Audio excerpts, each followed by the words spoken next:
Battlefield. Jamie's world. Jamie. That's the name of a 14-year-old boy who loved adventures. He spent his whole life living in one place, the city he was born in, Sydney, Australia. His family and he had an apartment only 1 kilometre away from the world's famous attraction, Sydney Opera House. His parents were musicians, so he would spend his free time near this monument quite often. To be more precise, they were living on the other side across the Harbour Bridge or Port Jackson. Jamie was enjoying his summer days in Australia doing some water sports, like surfing, kayaking, canoeing, jetpack or fly-board flight, jet skiing and sailing. However, this is not all. For the winter break, he and his family, each year, went to Vancouver, Canada. There he had a nice vacation each time as well. He visited places like Queen Elizabeth Park, the Museum of Anthropology, Dr. Sun Yat-sen, Classical Chinese Garden. He also went to Stanley Park and Capilano Suspension Bridge, which was built above the Capilano River in District of Vancouver, British Columbia, Canada. There he tried all of the winter sports, including all the types of skiing and snowboarding. He found himself in the snowboarding more. 1 week he spent in Colorado on the world's famous mountain Vail. He had an extraordinary time there. Many people would be jealous because of his age, and that so young already had seen more than people of the age of 50. Vail was the mountain where the top-seeded skier, and world's #1, Lindsey Vonn, started her career. Nobody would resist of going and seeing that place, and now even more, there was curiosity and jealousy. Anyway, like this wasn't enough, Jamie said to his parents that next year in summer he would like to go on the African safari. Of course his parents didn't deny the fact that it would be great for them too, because of some business they had to do. Anyway, they would not miss the opportunity to have fun while they are working, and said, yes, to Jamie. The next year had come and they were prepared to go on their first trip to Africa as a family and their next adventure, the African safari. The reason for the trip was that, Jamie has already seen more than 30% of the world's types of animals, but he hasn't seen those in Africa and he loved animals and adventures. The African safari is where else if not in South Africa, and the family would stay there for a month. The tour would start from the south, to the northeast side of South Africa, which was almost to the territory of Zimbabwe and Botswana. The family arrived there towards the end of May and the beginning of June, which was the ideal time to see almost all the animals on the safari trip. Of course, they had personal tour people, who were explaining them about what to do, what not to do. They were also warned on how to act around the wild animals, because they are very dangerous if they feel that something is wrong. You never know what can go wrong, said Charlize, the leader of the tour staff. That is their natural habitat and we are strangers here. It's almost like, if the aliens would come to the planet Earth, just to see us and how are we doing, Charlize added with a laughter. The trip had already started, and the animals started showing up.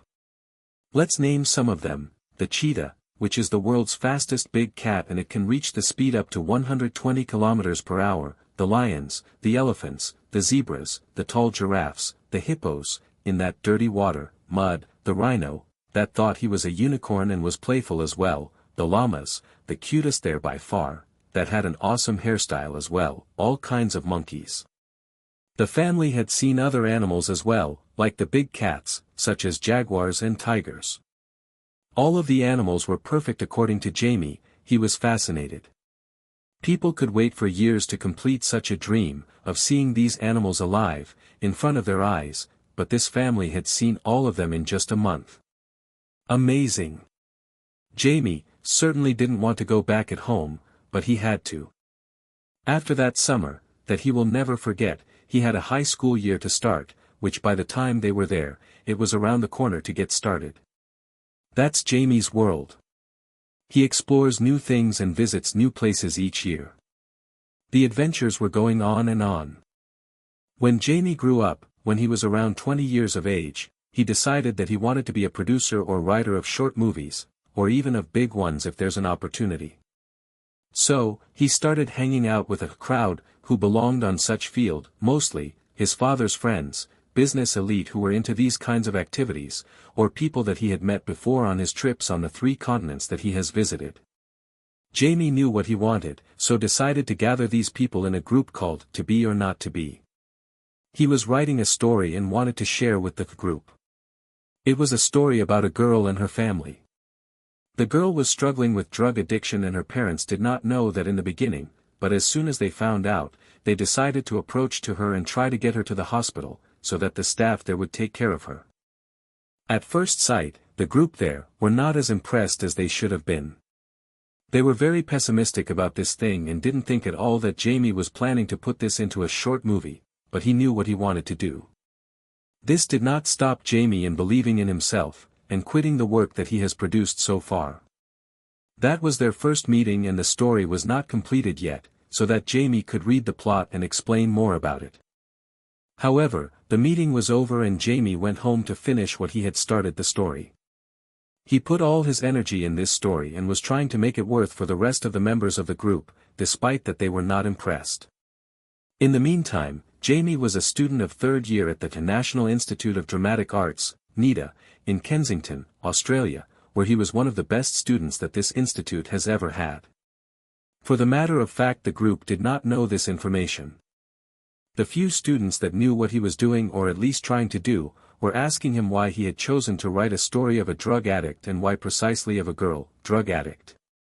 He did not answer immediately when asked, but after a short break he said, I am sick and tired of listening about the fantasy worlds and how their everything is beautiful and perfect, and how every piece of the puzzle fits exactly in its place. We have to do something, I have to do something about our society, and because I can't do it myself, I'm seeking help of the people who will read what I do and that would increase and wake up their conciseness. As Buddha said, it is better to conquer yourself than to win 1,000 of battles. Then the victory is yours. It cannot be taken from you, not by angels or by demons, heaven or hell. Jamie continued. After a few seconds he added, the battleground of the mind is where life's most precious victories are won or lost. A quote by Kenneth Copeland. As the ending sentence he claimed, that's why I have to get to the people's minds and at least to make them think of what they can do, if they only will. He went home and started to think about the story, because he was inspired by everyday life and its situations. The meeting with the group was for 2 days, so he had to finish the story as fast as he could.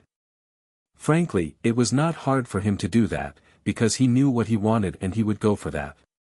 Jamie was thinking for 2 hours straight how would the story end. Will it have a happy or a sad end? He decided this story to be one with a happy end. The deadline of the meeting came, he woke up, had breakfast and prepared to go to it. He was full with confidence. He thought, this is like a gambling, you are all in, or don't sit on the table at all. All of the group members appeared and were there for him, so that he could show what he had written. Although, they didn't have many expectations, they still wanted to hear what the boy wanted to say or do. They entered in a room where there was a projector, to help Jamie to show of what he had written. He turned on the device and there was it, his project, story. On the wall was, this is a small story of a girl who was a drug addict lives in a world of lies, but luckily for her, having the support she needed, there was given another chance to make the things right. Step 1. Act 1. A girl, whose name is Gia, is sleeping in her bed. Suddenly, she wakes up, wet and scared.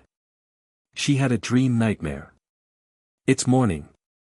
Her parents are sitting on the table, waiting for her to get down for breakfast. Gia is dressing up, putting some black makeup on her face. Gets out of the room, heading to the door, and she acts weirdly. Her mother is trying to stop her, she failed, her father also, but failed too. They are afraid. This has never happened before. Act 2. Gia runs outside wearing ripped, black clothes and goes to school. There, her teachers are asking her questions, but the things she hears are not the teachers' voices but voices in her head, telling her, I want more. She falls down on the ground, unconscious, and everyone is scared. They called an ambulance. Act 3. After 5 hours she wakes up, in delirium, but this time in the hospital. When her parents came they asked the doctors, "Is she all right, what happened?" "She overdosed herself," doctors said. "She took drugs, but now she's stable. She could have died." They are in shock, knowing that their daughter is just sweet, smart and innocent child, who is gone, in front of their eyes. But, life is giving Gia another chance, she can change, everyone deserves a second chance. Act 4.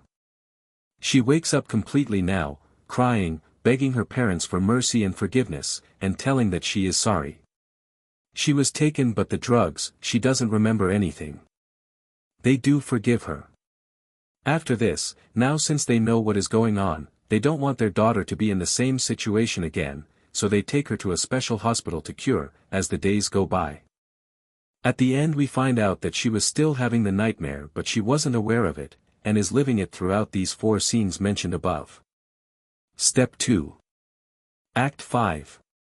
Now the scene goes back and starts when she is sleeping. She wakes up with smile, gets ready for school and goes into the living room. Gia and her parents are sitting on the table eating breakfast, they're laughing, they're happy. She goes to school with a smile on her face, answering all the questions, getting 5s in all the subjects, until her last day of school. This is real life. She is just a girl.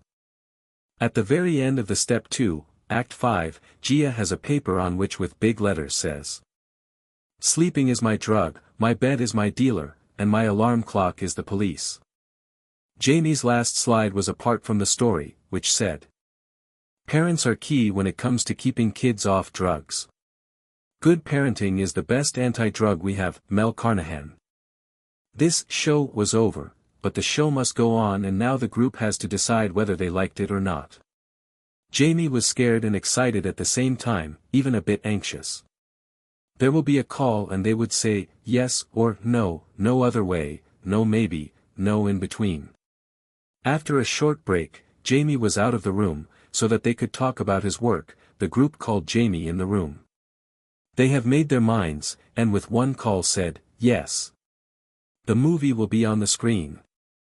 Jamie didn't know how to act this scene of his own emotions, and only thanked them, in a way of appreciation and will, to be there for him as a team.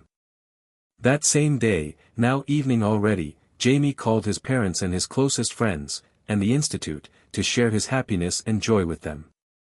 There were congratulations and all the things that would go with this kind of joy.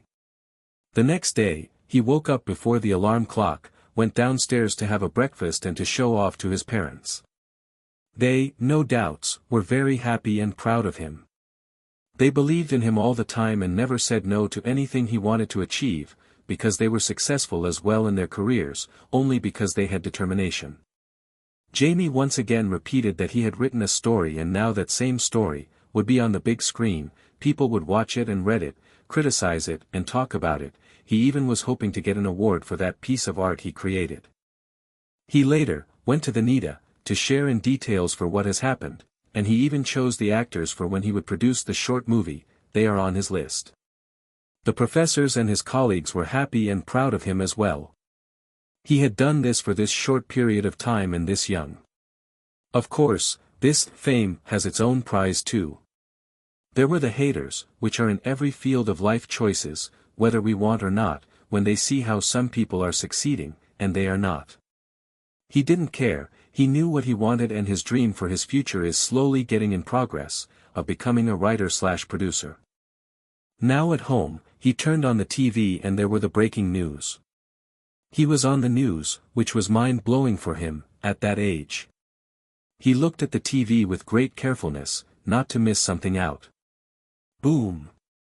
Now, plot twist, in writer's language. He saw his story on the big screen before even getting to the big screen. You are wondering what happened, right? Well, the story he had written on that part of the world, Australia, as a fake story, now that same story, suddenly, became true story, in his own words.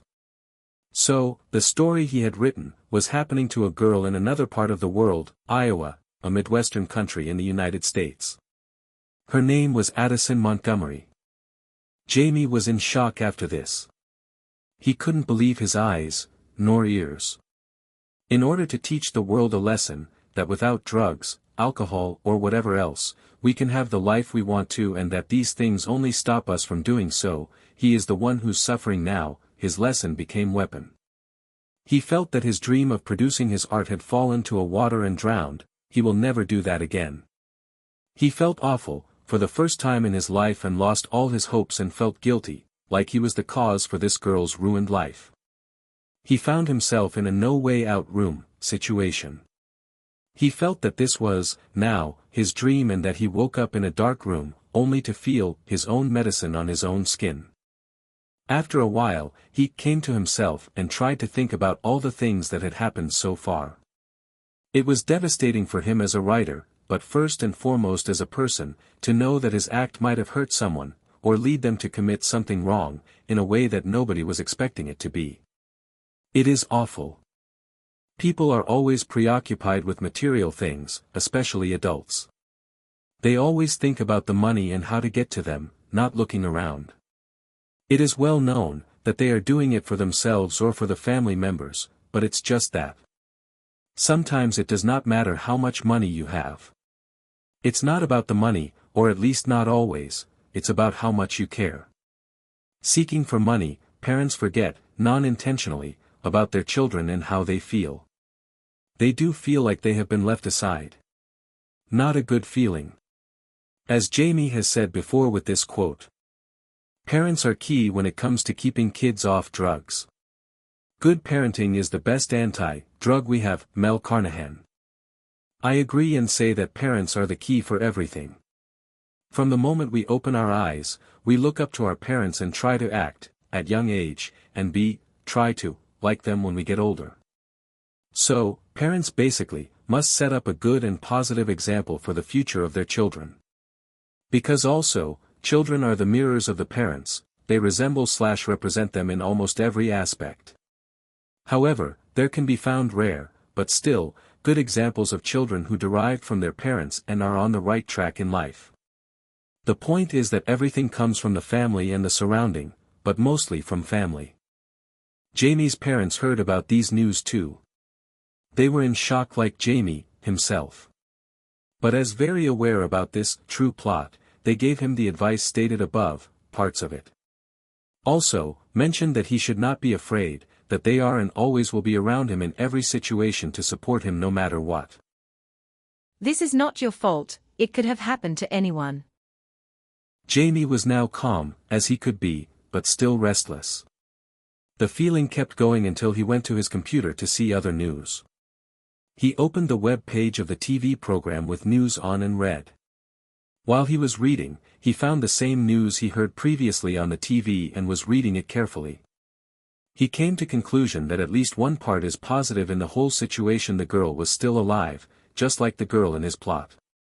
He was hoping to find out more about this case, so he searched deeper now. As he was reading, he noticed a number in the left corner of the page and some additional information.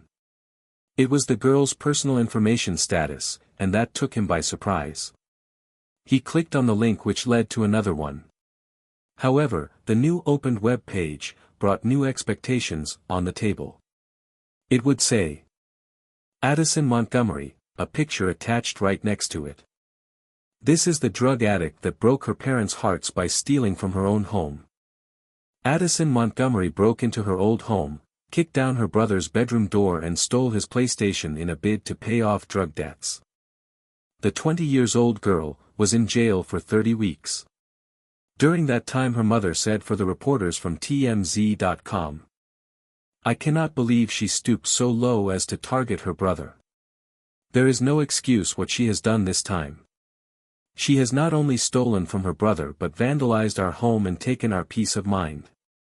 I will always love her, she's our daughter, but I cannot allow her actions to continue. She has made her choice, and if this is the path she has chosen then she does so on her own. Jamie read the whole thing, and for a moment he thought, her parents have quit on her, so he must get in contact with this girl and try to solve the problem that he caused. He did something that not many would do. He got in contact with TMZ first and asked them to find Addison's mother phone number. They said they would see what they can do.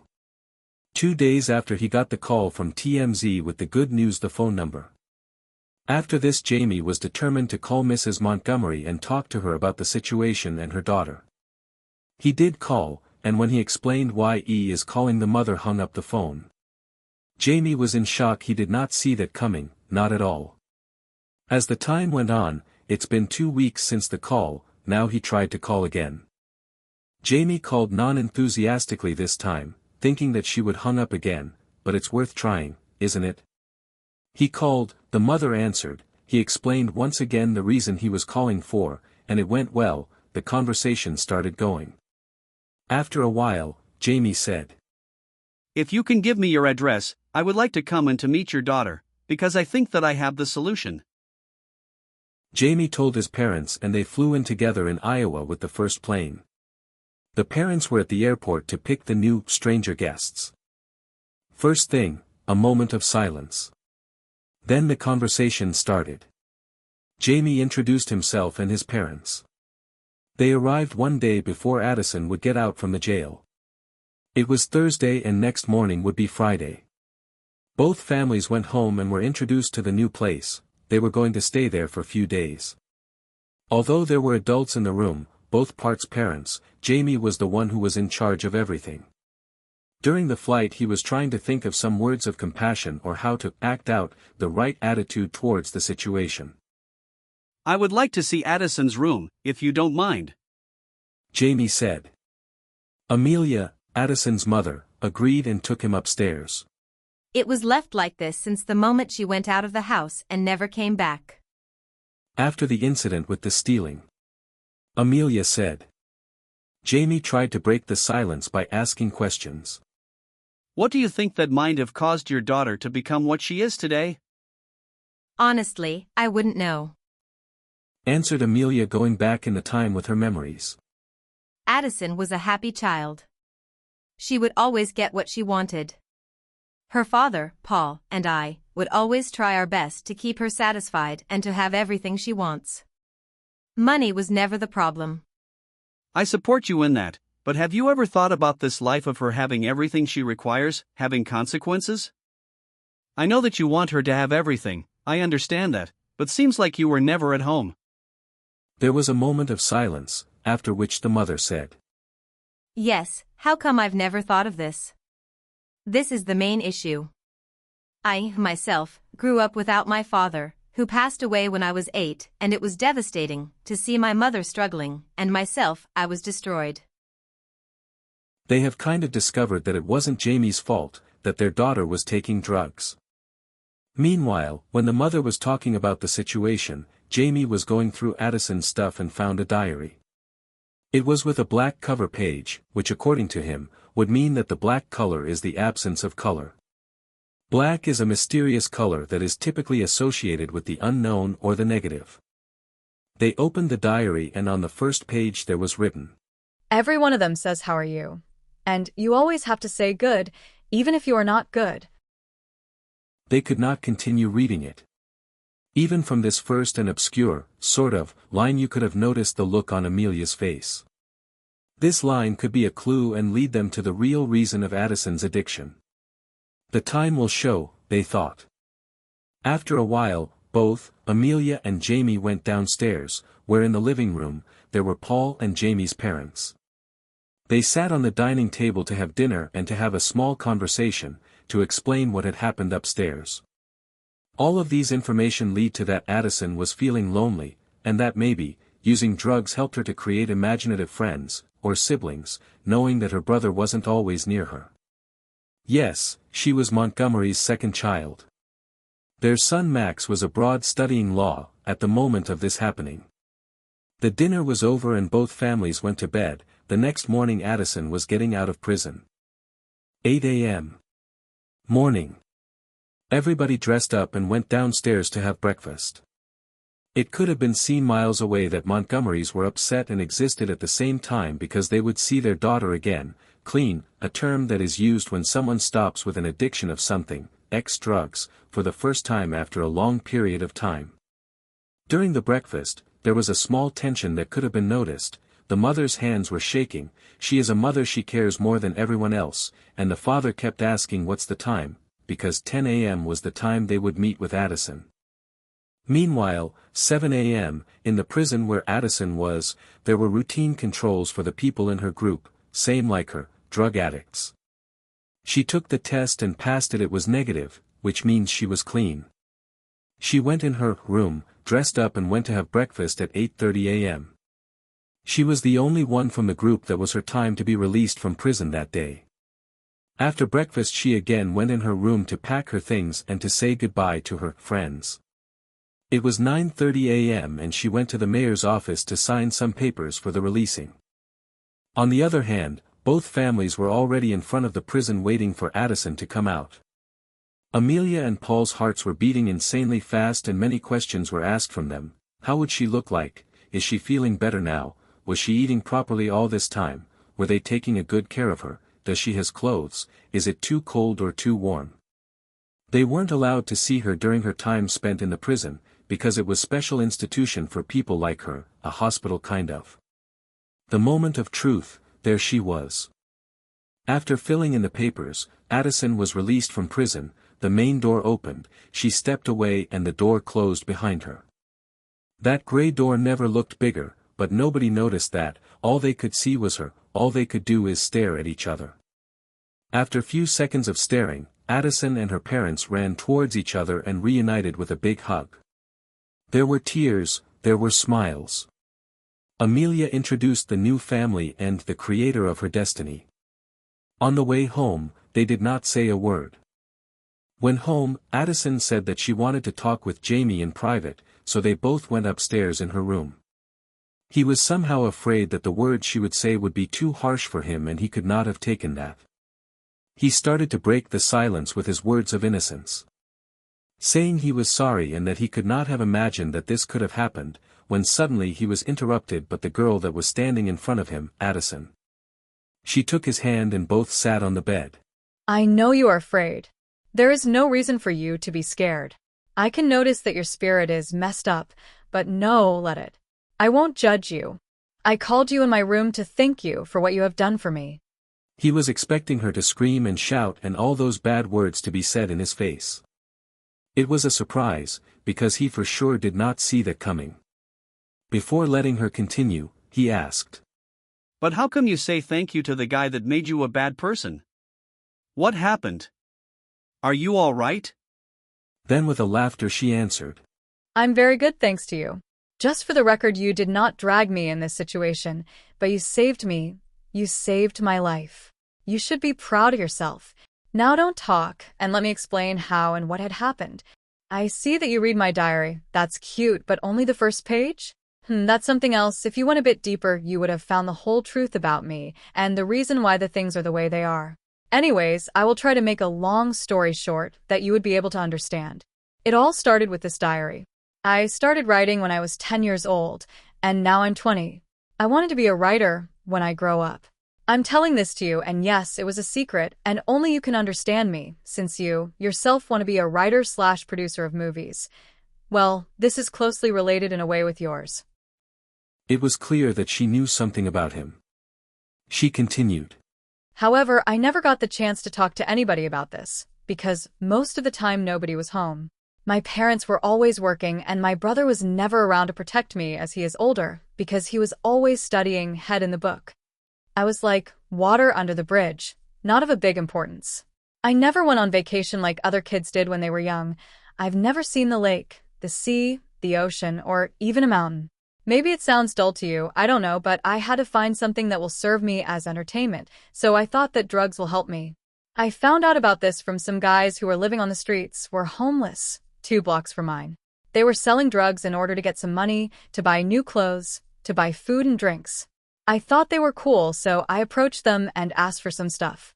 They said no, but one of them said that this could be a good deal for them, so they gave me some pills. It was expensive, yes, indeed. I was 18 at the moment, about to graduate high school medical, which means that I knew what the consequences of using the drugs are, or what I was getting myself into, but still did it. At home, nobody knew what I was doing, so there was no blah blah blah about it. I took the first pill when I graduating the same night. in order to celebrate and to escape in another universe because everything was boring and made no sense anymore. I did not have many friends, just one, but she left for studying abroad as my brother did. So basically I was by myself. In this small universe, everything was the way I wanted or planned it to be. I was happy, I was free. It was cool. But after a short period of time, my parents didn't want to give money anymore, so I could not pay for the drugs I was taking, and it was expensive. However, I had to do something, so I decided to steal my brother's brand new phone. They found out that I had stolen the phone but did not have a clue for what purpose I did it. My second stealing from home was my brother's laptop. It did not finish well when they found out about it. This wasn't enough for me. I wanted more and more. The last gadget I stole everybody knows about was Max's PlayStation, so I was in prison for stealing in first place and for using the drugs in second place. I think this was a revenge on my brother, stealing, and my parents, using the drugs, because they did not pay attention to me. It is true that I always had money in my pockets, but is money everything? My answer is no, it never was. After hearing the story, Jamie felt sorry for her. He did not want it to go around but asked her directly. Would you like to come with me on my next trip in Brazil? She said. I did not finish yet. There is something else I want you to know. I want you to keep writing stories, and I wish you to succeed in your dream of becoming writer/producer. The passion is what drives you, and you obviously have it. And now the question. Yes. Yes, I would love to come with you. I want to change, I did changed, and will keep doing so. I think that we could work out together as team. We can create some awesome stuff together. What do you say? She extended her hand in order to shake. Jamie was in shock, a positive shock, took her hand, they shook and he said. My pleasure. After all of this, they went downstairs and explained what happened and what was happening these few years. The parents were devastated, there were tears in their eyes, but the girl stood up and said to everyone in the room. It was enough of the crying and all. I'm sick and tired of that. Now is time for something beautiful and fun. I will be going in Brazil with Jamie, and together we will create beautiful pieces of art. I will support him, to pay back for the way he has supported me. The parents were still in shock when Jamie added. Not just that, but you are also coming on my tour for my story/book and soon movie. Because you are a living proof that with will everything can be done. I wasn't sure that I was going to say this to the girl that did this because of me, but here I'm, standing in front of you and telling you that I'm glad I met you. And I mean it. Addison with laughter concluded. It was not your fault if you mean on the news. They are always exaggerating the things. You saved my life. I'm glad that I met you too. And by the way, the people for the awards called. He got out of his dark room, metaphorically, and finally made it. It's been 3 days after the releasing day, so she knew. She did it all. She called the people responsible for this kind of awards and set all up, after explaining what had happened. His face was like, what? She answered before him getting the chance to say something. Yes, congratulations. You finally did it. Your dream is now a reality. 3 months later they were both in / around America when he was nominated for the Academy Award for Best Original Screenplay, which is the Academy Award for the best script not based upon previously published material, and also got the award. And was nominated for Best Picture in a movie within the year 2015. What we learn from this story is that, sometimes our actions someone can hurt and sometimes our actions can help the previously damaged to be fixed. The end.